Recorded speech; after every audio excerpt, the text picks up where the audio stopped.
আর যেন তোমার মায়ের দুই পায়ের নিচে আল্লাহর বেহেশত আছে। জরুর সুবহানাল্লাহ। আলোচনা কি করছিলাম শুনুন, আপনাদের সামনে আলোচনা করছিলাম যে আমাদেরকে বুঝে যেন সব কিছু বলতে হবে, করতে হবে, তাহলে পারে সেটার মধ্যে ভুল হওয়ার সম্ভাবনা কম থাকবে।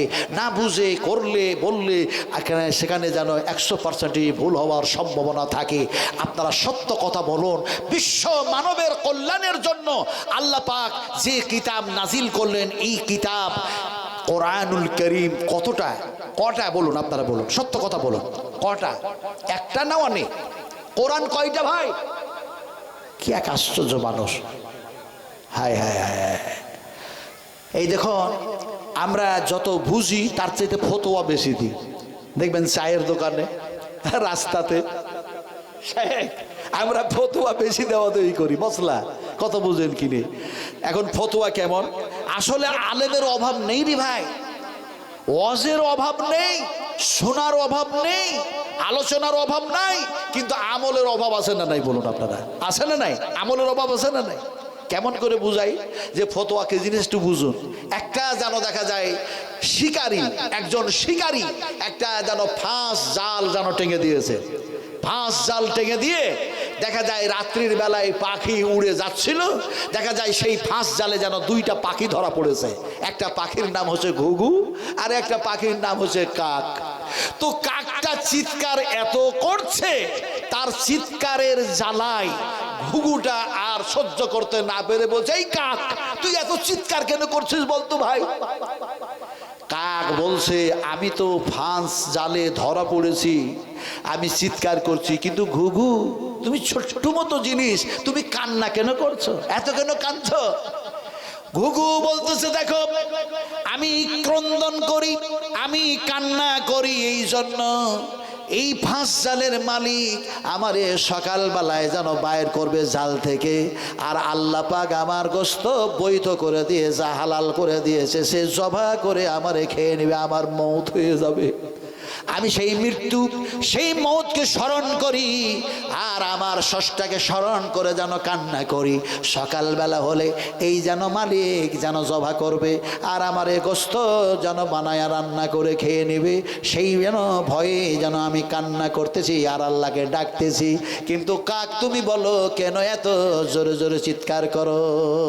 কাক বলছে, ঘুঘু ভাই শোন শোন শোন, আমি কেন চিৎকার করছি জানিস? এই জালের যে মালিক, এও যেন সকালবেলায় আমাকে বাইর করবে, যে কোন মুলবির কাছ থেকে ফতোয়া নিয়ে আসবে, দিয়ে হালাল আর বৈধ ফতোয়া দিয়ে আমাকে জবা করে খেয়ে নেবে। কথা বুঝেন কিনি? যদিও আমার গোশত হারাম। এখনকার যুগটা হয়েছে এরকম। কথাটা বলতেছিলাম, বিশ্ব মানবের কল্যাণের জন্য সর্বশ্রেষ্ঠ কিতাব, এই কিতাব হচ্ছে একটি কিতাব, কিতাবের নাম হচ্ছে কোরআন। কিতাবের নাম কি একটু জোরে বলুন, আরো জোরে বলতে হবে। এই কিতাবটা যখন আপনি খুললেন, খোলার সঙ্গে সঙ্গে একটি ভাষা পাবেন, একটি শব্দ পাবেন, বিসমিল্লাহির রহমানির রহিম। আমার সাথে সবাই মিলে পড়ুন, বিসমিল্লাহির রহমানির রহিম।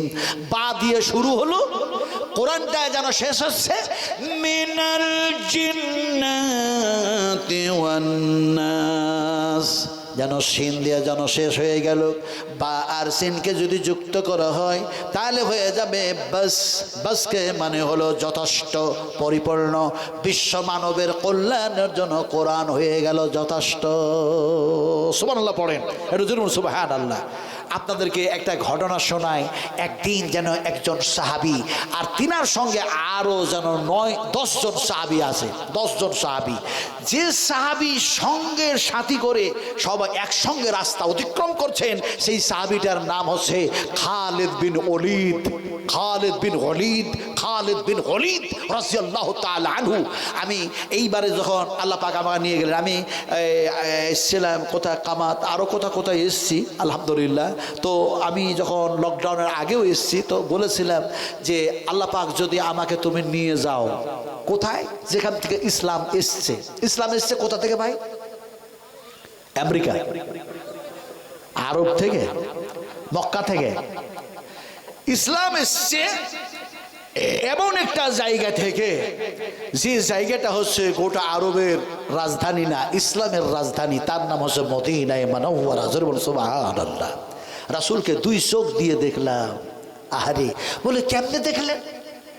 বলে নবীজি বলেছেন আমাকে দেখো নাই, ফলে এই দিল, এই মনের চোখ দিয়ে দেখার মতো বিশ্বাস যারা করে তারাই যেন আমাকে চোখ দিয়ে দেখলো। এখন সেটাই হলো ঈমান। নবীজি যে জায়গায় শুয়ে আছেন, আল্লাহর হাবিব বিশ্ব নবী মুহাম্মদুর রাসূলুল্লাহ সাল্লাল্লাহু আলাইহি ওয়াসাল্লাম বলছেন আমি জান্নাতের মধ্যে শুয়ে আছি। সুবহানাল্লাহ। জান্নাতের মধ্যে, বেহেশতের মধ্যে, স্বর্গের মধ্যে আল্লাহর হাবিব শুয়ে আছেন। কোন স্বর্গ, কোন জান্নাত? নবীজি জান্নাতের নাম ঘোষণা করছেন।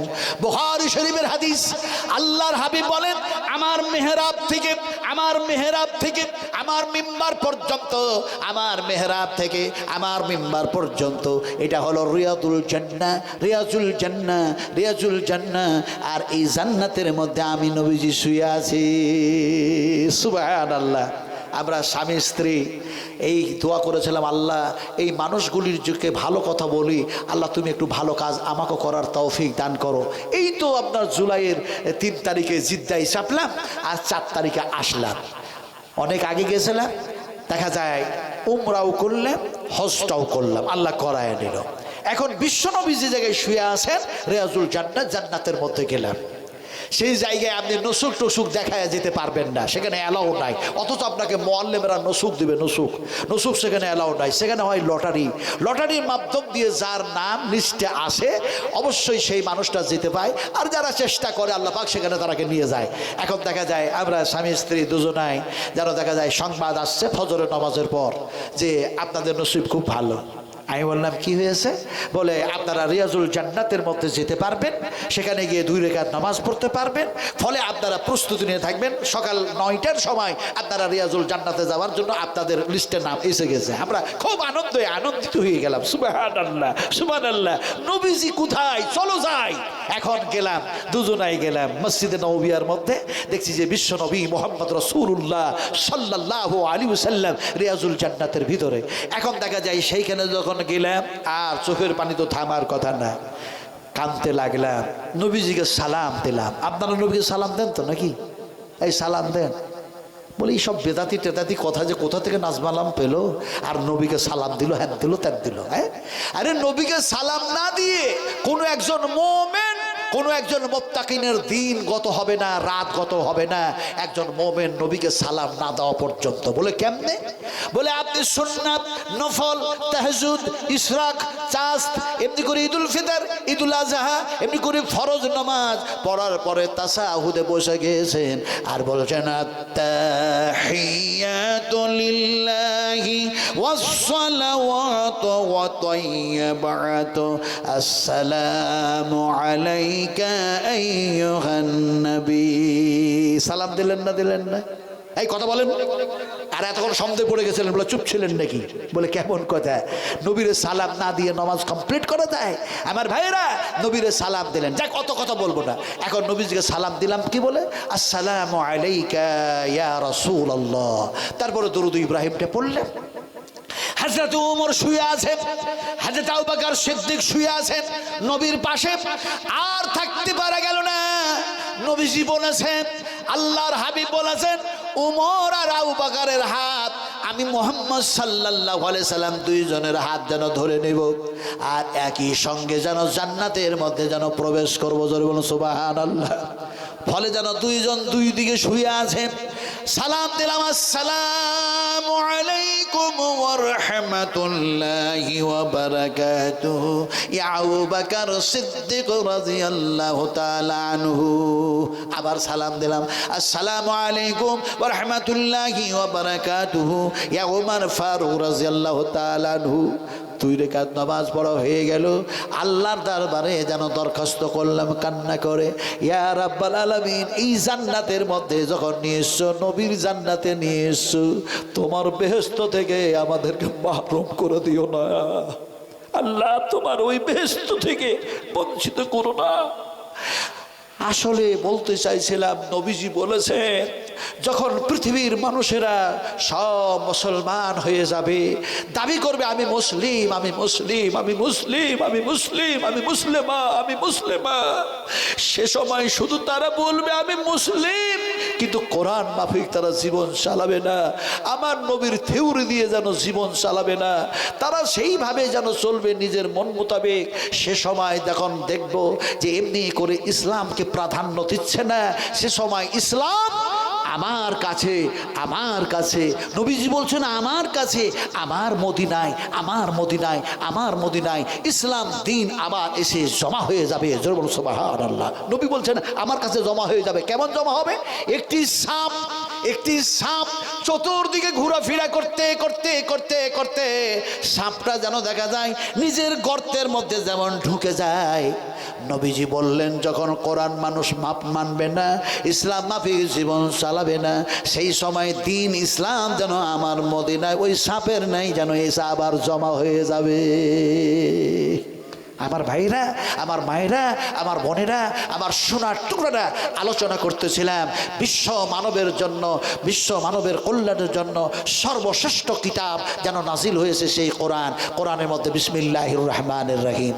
এখন দেখা যায় এই বিসমিল্লাহির রহমানির রহিমের তাফসীর করতে গিয়ে বলতেছিলাম যে 10 জন সাহাবীকে সঙ্গে করে নিয়ে যাচ্ছেন হযরতে খালিদ বিন ওলীদ রাদিয়াল্লাহু তাআলা আনহু। হুজুর বলেন সুবহানাল্লাহ। হযরতে খালিদ বিন ওলীদ যাচ্ছেন যাচ্ছেন রাস্তায় হাঁটছেন হাঁটছেন, হঠাৎ ইয়া খালিদ বিন ওলীদ, ইয়া খালিদ বিন ওলীদ, সাহাবী যেন নাম শুনতে পেয়ে বলে আমাকে কে পিছন ধার থেকে ডাক দেয়? আমি টাইগার, আমি যেন সেই ইসলামের একজন যেন সেনা কমান্ডার, আমারে কে যেন ডাক দেয় ইয়া খালিদ বিন ওলীদ। পিছন দিকে তাকায় দেখছে তো ইহুদিরা ডাকতেছে, ইহুদিদের পাদ্রী যারা তারা যেন ডাকতেছে ইয়া খালিদ বিন ওলীদ। তিনাকে ইশারা করলো এই দিকে আসো। তিনি 10 জন সাহাবীকে সঙ্গে করে নিয়ে ইহুদিদের সেই আলেমদের কাছে উপস্থিত হলেন। হয়ে যাওয়ার পরে বললেন কেন আমাকে ডাকলা? ডাকার কারণ কি আমারে শোনাও।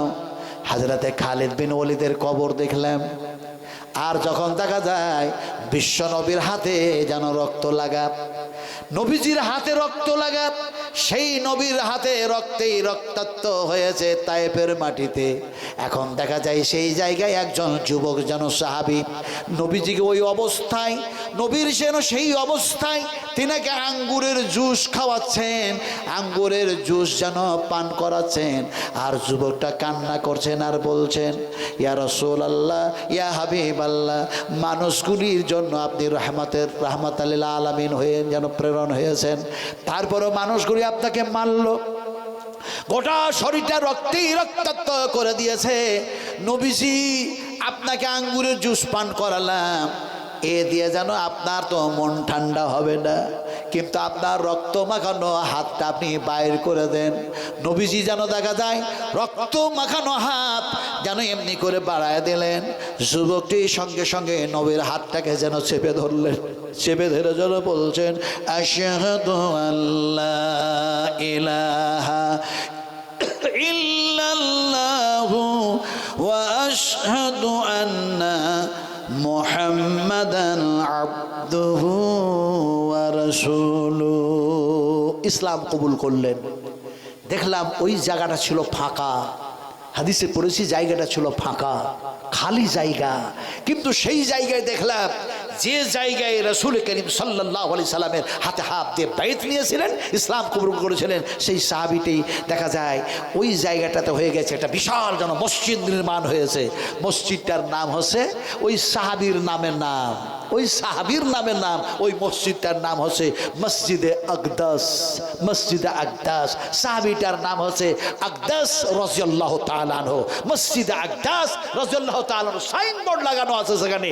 এই জায়গাতে নবীর হাতে হাত দিয়ে তিনি যেন ইসলাম কবুল করেছিলেন, আর রাসূল আকরাম সাল্লাল্লাহু আলাইহি সাল্লামকে যেন দেখা যায় আঙ্গুরের জুস পান করিয়েছিলেন।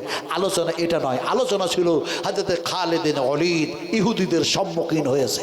ইহুদিদের সম্মুখীন হয়েছে। ইহুদিরা বলল, ইসলাম কি সত্য, কোরআন কি সত্য, নবী কি সত্য, আল্লাহ কি সত্য, এমনি করে ইসলাম কি সত্য? হযরতে খালিদ বিন ওলীদ তিনি বললেন, না ভাই, অবশ্যই এগুলি সব সত্য, আমার কাছে সত্য। খালিদ বিন ওলীদকে বলল তারা, যদি কোরআন সত্য হয়, নবী মুহাম্মদ সাল্লাল্লাহু আলাইহি ওয়াসাল্লাম সত্য হয়, আমাদের বিশ্বাস হয় না যে মানুষটা ছাগল চড়াতে চড়াতে কেমনে নবী হয়ে গেল। কোনটা যে ঘটনা বলি, একজন গরিব সাহাবীকে ধরেছে, যে ধরলো তার নাম হচ্ছে মুসাইলামা বিন কাজ্জাব। সে বলছে, তুমি বলো আমি নবী না মোহাম্মদ নবী? জোরে বলুন নাউজুবিল্লাহ, এটা শুনুন, আস্তাগফিরুল্লাহ। আচ্ছা বলুন, মুহাম্মদ সাল্লাল্লাহু আলাইহি ওয়াসাল্লাম তিনি নবুয়ত পেয়েছিলেন না পান নাই? পেয়েছেন। এখন মুসাইলামা বলছে, একে নবী বলা হবে না, এর প্রতি ঈমান আনা হবে না, তোমরা আমাকে নবী বলো। জোরে বলুন আস্তাগফিরুল্লাহ। এখন যখন এই কথা বলেছে, তো ওই গরিব সাহাবীটা, ওই আনসারী মানুষটা বললেন, আমার এই জীবনে, আমার এই শরীরে আত্মা থাকা পর্যন্ত, রূহটা থাকা পর্যন্ত আমি যারে এই সিনার মধ্যে জায়গা দিয়েছিলাম, ইলাহা ইল্লাল্লাহু মুহাম্মাদুর রাসূলুল্লাহ, তাকেই নবী মেনেছি, আমি তোমাকে নবী মানতে পারবো না। সঙ্গে সঙ্গে কাটতে শুরু করলো। এই দেখুন, এইটা কাটলো একটুকু, বলে এখন আমাকে নবী বল। আবার এইটা কাটলো, নবী বল। আবার এইটা কাটলো, নবী বল। হাদিসের মধ্যে এসছে, সহিহ হাদিস বয়ান করছি, যেন সেই আনসারীকে, সেই লোকটারে, নবীর সেই সাহাবীকে কাটতে কাটতে কাটতে, টুকরো করতে করতে করতে করতে করতে সব যেন টুকরো করে দেওয়া হয়েছে। এবার এই যেন মাথাটা, এই যেন দেখা যায় ধরের সঙ্গে জয়েন হয়ে আছে, তখনও যেন বলছেন লা ইলাহা ইল্লাল্লাহ। আপনারা পড়বেন না, একটু গভীর রাত্রে পড়লেন, যদি মওত এক্ষুনি হয়ে যায়, তাহলে লা ইলাহা ইল্লাল্লাহ পড়ে কবরে যাবো ইনশাআল্লাহ। একটু একটু আমার সাথে সবাই মিলে পড়ুন তো, লা ইলাহা ইল্লাহু ওয়া ইলাইহিল মাসির। আমি ছাড়া কোনো